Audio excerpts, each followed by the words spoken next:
Hey, I'm Corinne, and I'm the founder of Speckled, the tool that helps PMs build the right thing at the right time.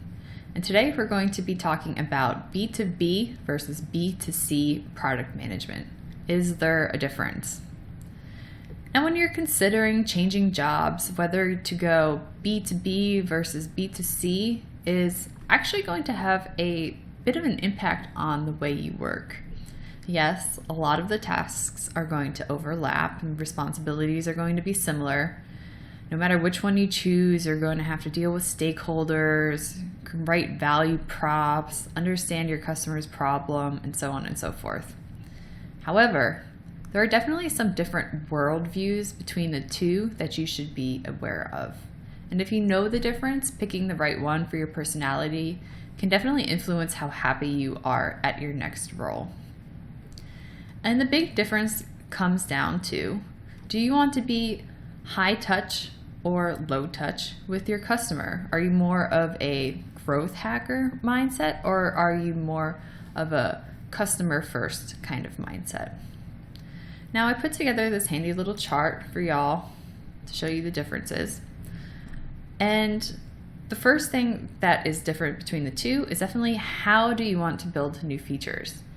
In a B2C product management role, your focus is going to be more on experimenting, checking the data, and iterating.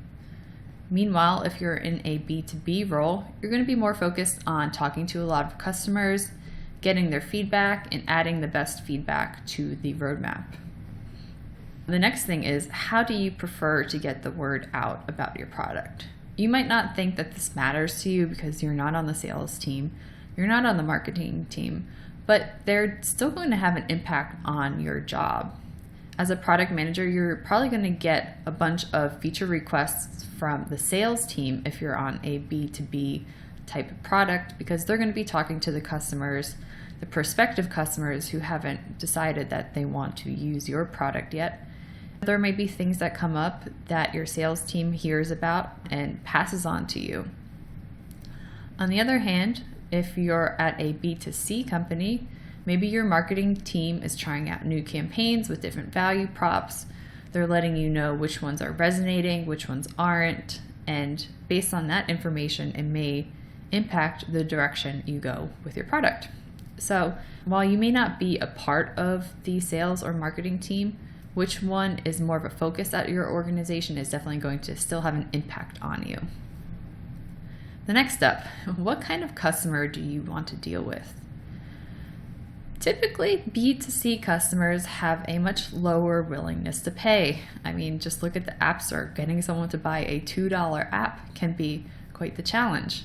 Meanwhile, in B2B, getting a new customer to pay $1,200 a month for an enterprise software product may not be that much of a big deal. So it really depends. Do you want to go with a customer who doesn't have a lot of money, so you're going to have to get a lot of them? Or do you want to go with a customer who has a lot of money, so you don't need as many of them?